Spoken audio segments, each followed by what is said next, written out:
പ്രിയമുള്ളവരെ, ഇന്ന് നമ്മൾ പഠിക്കാൻ പോകുന്നത് PSCയുടെ KAS പരീക്ഷയ്ക്കും മറ്റ് പരീക്ഷകൾക്കും ആവശ്യമായ മലയാള വിഭാഗത്തിലെ പദശുദ്ധിയാണ്. പദശുദ്ധി.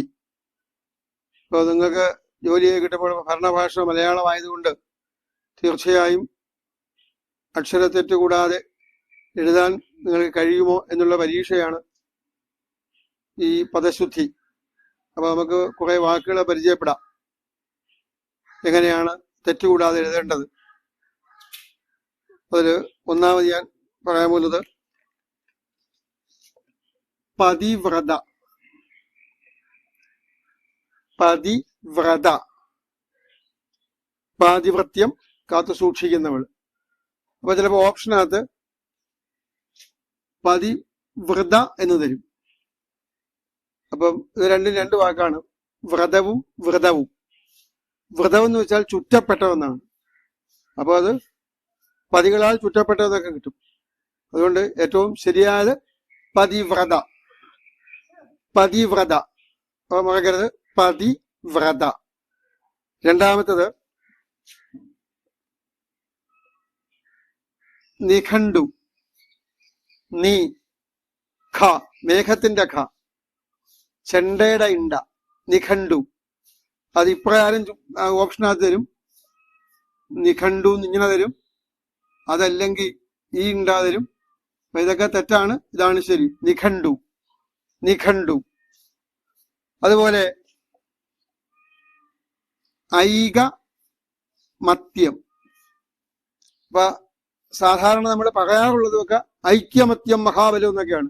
അപ്പൊ തെറ്റാണത്, ഐകമത്യമാണ് ശരി. ഐകമത്യം, ഐകമത്യം.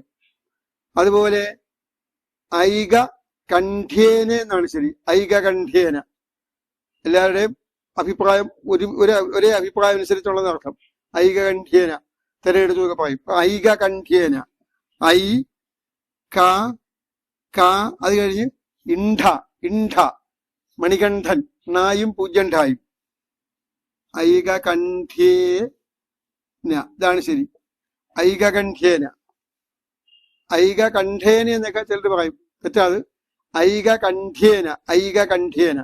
അപ്പൊ ആദ്യത്തേതാണ് പതിവ്രത, വ്രായാണ് പതിവ്രത.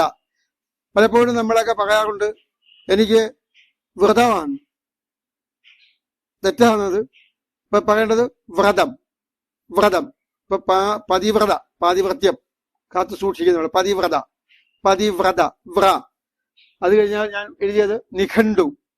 നിഘണ്ടു, മേഘത്തിന്റെ ഖ, കുണ്ടറയുടെ ഇണ്ട അല്ലെങ്കിൽ ചെണ്ടയുടെ ഇണ്ട. നിഘണ്ടു, നിഘണ്ടു, മേഘത്തിന്റെ ഖയാണ്. മേഘത്തിന്റെ ഖ, ഖ, കവർഗത്തിലെ ഘോഷ ശബ്ദം ഖ, നിഘണ്ടു. അത് കഴിഞ്ഞാൽ ഐകമത്യം, ഐകമത്യം, ഐകമത്യം. ഐകകണ്ഠ്യേനയാണ്, ഐകകണ്ഠ്യേന, ഐകകണ്ഠ്യേന. മറക്കരുത്. ഇനി രക്ഷകർത്താവാണോ ശരി, രക്ഷാകർത്താവാണോ ശരി? രക്ഷാകർത്താവാണ് ശരി. രക്ഷാകർത്താവ്, രക്ഷാകർത്താവ്, ഇതാണ് ശരി. അതുപോലെ വിസർഗം വരുന്ന വാക്കുകളുണ്ട്. വിസർഗം വരുന്നത് അധ കൃതൻ, അധകൃതൻ, അധ പതനം, അധപതനം. അന്തഃപുരം, അന്തഃപുരം ഇത്യാദി വാക്കുകളുണ്ട്. ഒന്നുകൂടെ, അധകൃതൻ, ധ, ധനത്തിന്റെ ധ, അധകൃതൻ. ധ കഴിഞ്ഞ് വിസർഗം, രണ്ട് കുത്ത്. അധകൃതൻ, അധപതനം, അന്തഃപുരം.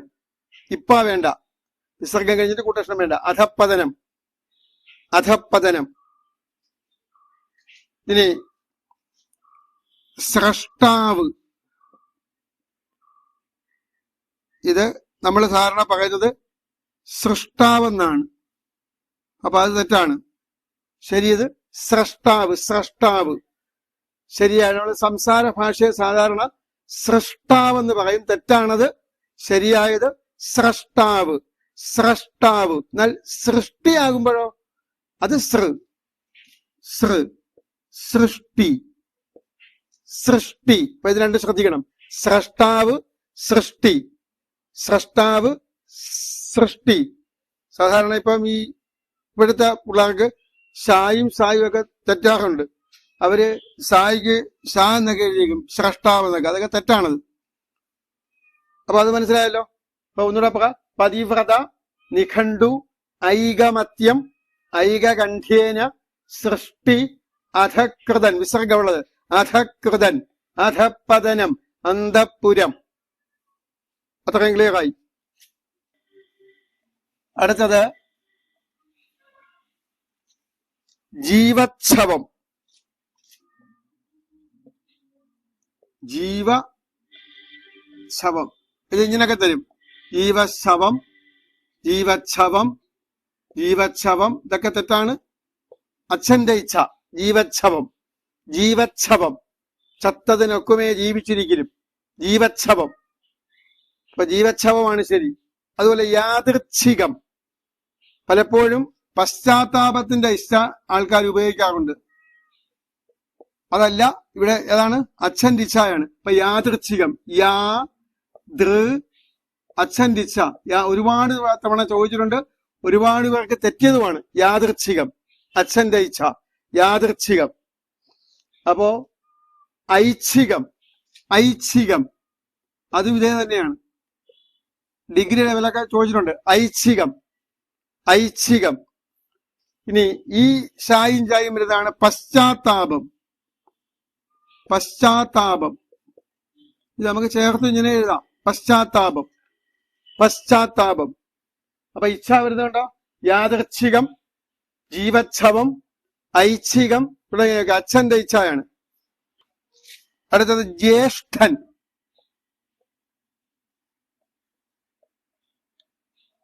ഇതാണ് ജ്യേഷ്ഠനാണ്. ജെ അല്ല ജ്യ. ജ്യേഷ്ഠൻ, പുജണ്ഠ, ജ്യേഷ്ഠൻ. ജ്യോതിഷം, ജ്യോതിഷം ഇതാണ് കറക്റ്റ്. ജ്യോതിഷം, ജ്യോതിഷം. അതുപോലെ അനന്തരവനാണോ അനന്തിരവനാണോ ശരി? ആ ന ന്ത ര വൻ. അനന്തരവൻ, അനന്തരവനാണ്. അനന്തരവൻ. പൊതുവെ നോക്ക്. ജ്യേഷ്ഠൻ, ജ്യോതിഷം, അനന്തരവൻ. അനന്തരവൻ. ചിലരൊക്കെ അനന്തിരവൻ എന്ന് പറയാറുണ്ട്. തെറ്റാണത്. അനന്തരവൻ, അതാണ് ശരി. അനന്തരവൻ, അനന്തരവൻ. ഇനി നിശബ്ദം. നിശബ്ദത്തിന് രണ്ട് ഷായുണ്ട്. നിശബ്ദം ഇത് പഴയ ലിപിയിൽ എഴുതുമ്പോ ഇങ്ങനെ എഴുതാം. ഇത് രണ്ടും ശരിയാണ്. നിശബ്ദം, നിശബ്ദം. കുടിശ്ശിക, കുടിശ്ശിക. രണ്ട് ഷാ. കായാണ് അവസാനത്തെ. കായാണ്. കാ ഇങ്ങനെയൊക്കെ തരും ഓപ്ഷൻ. അത് കായൊക്കെ തെറ്റാത്. കുടിശ്ശിക, കുടിശ്ശിക. നിശബ്ദത്തിന് രണ്ട് ഷാ. നിശബ്ദം. പലയിടത്തും എഴുതി വെച്ചേക്കണം. നിശബ്ദത പാലിക്കുക. ഒരു ഷായുള്ളൂ. തെറ്റാണത്. നിശബ്ദത, നിശബ്ദത അതാണ് ശരി. അത് കഴിഞ്ഞാൽ പ്രവൃത്തി, പ്രവൃത്തി ഏതാണ് ശരി? പ്രവൃത്തിയാണ് ശരി. പ്രവൃത്തി, പ്രവർത്തിക്കുക എന്ന ക്രിയയുടെ നാമരൂപം, ക്രിയാനാമമാണ് പ്രവൃത്തി. പ്രവർത്തിക്കുക എന്ന് പറയുമ്പം വായു യൂറോ എഴുതാം. പ്രവർത്തിക്കുക ക്രിയാരൂപത്തിൽ എഴുതുമ്പം അതിന്റെ ക്രിയാനാമമായിട്ട് വരുമ്പോൾ അത് പ്രവൃത്തി. ഇതാണ് ശരി, പ്രവൃത്തി. മറ്റേത് പ്രവർത്തിക്കുക. ഇതാണ് പ്രവർത്തിക്കുക. മനസ്സിലായി കാണുമല്ലോ. ഇനി ഉദ്ഘാടനം ചോദിച്ചിട്ടുള്ളതാണ്. ഉദ്ഘാടനം താണ്ടേ ഉദ്ഘാടനം ഇതാണ് ശരി. ദോശയുടേതാ. ഉദ്ഘാടനം, ഉദ്ഘാടനം. മേഘത്തിന്റെ ഖ. ഉദ്ഘാടനം. ക്ലിയർ ആയല്ലോ. അടുത്തത് അസ്തമയം, അസ്തമനം ഏതാണ് ശരി? അസ്തമയം, അസ്തമനം. ശരി ഏതാണ്? അസ്തമയമാണ്. അസ്തമയം ഇതാണ് ശരി. അസ്തമയം, അസ്തമയം, അസ്തമയം. ഇനി വ്യത്യസ്തം ഇതാണ് തലയുടേതാ. ഇത് പഴയ ഇങ്ങനെ എഴുതാം. വ്യത്യസ്തം, വ്യത്യസ്തം. വ്യവസ്ഥ, വ്യവസ്ഥ, വ്യവസ്ഥ. ഓക്കെ, അത് രഥത്തിന്റെ സഹായാണ്. വിശ്വസ്തത, നമ്മൾ ഒഫീഷ്യൽ ലെറ്റർ ഒക്കെ എഴുതത്തില്ലേ, ഔദ്യോഗിക കത്ത്, അപ്പൊ വിശ്വസ്തതയോടെ അതൊക്കെ എഴുതേണ്ടതാണ്. വിശ്വസ്തത, ഇത് ഇങ്ങനെ എഴുതിയ ശരിയാണ്, രണ്ടും ശരി തന്നെയാണ്. വിശ്വസ്തത, വിശ്വസ്തത, വിശ്വസ്തത, വിശ്വസ്തത. പീഡനം, പീഡനം, സമകാലിക സംഭവങ്ങളുമായിട്ട് ബന്ധപ്പെടുത്തി പകാതെ വാക്കാണല്ലോ പീഡനം. അപ്പൊ അതേതാണ്? ഇതാണ് ഇടാ, പീഡനം. തിരിച്ചിട, പീഡനം, പീഡനം, പീഡനം, പീഡനം. പലപ്പോഴും പീഡനം എന്നൊക്കെ പറയാറുണ്ട്, തെറ്റാണത്. പീഡനം, പീഡനം. ഓക്കെ, അത് കഴിഞ്ഞ് അഭ്യസ്തവിദ്യൻ, അഭ്യസ്തവിദ്യൻ. അഭ്യസ്ത വിദ്യൻ, ഇതാണ് ശരി. അഭ്യസ്തവിദ്യൻ, അഭ്യസ്തവിദ്യൻ. അഭ്യസ്തവിദ്യൻ എന്ന് പറയുമ്പം എല്ലാം അഭ്യസിച്ച് കഴിഞ്ഞയാണ്. എന്നാൽ ചിലർ പറയാറുണ്ട് ഇന്ന് അഭ്യസ്തവിദ്യരായ പലരും ആരബ്ധവിദ്യരാണ്. ആരബ്ധവിദ്യൻ, വിദ്യ ആരംഭിക്കുന്നതാണ്. ആരബ്ധവിദ്യൻ, ആരബ്ധവിദ്യൻ, ആരബ്ധവിദ്യൻ. അതുപോലെ നമ്മളൊക്കെ പറയാറുണ്ട് പ്രാരാബ്ധം. നമുക്ക് ഭയങ്കര പ്രാരാബ്ധങ്ങളാണ്, എന്നാൽ ശരിയായത് പ്രാരബ്ധമാണ്. പ്രാരബ്ധം, പ്രാരബ്ധം, പ്രാരബ്ധം, ഇതാണ് ശരി. എനിക്ക് ദീർഘം വേണ്ട. പ്രാരബ്ധം, പ്രാരബ്ധം.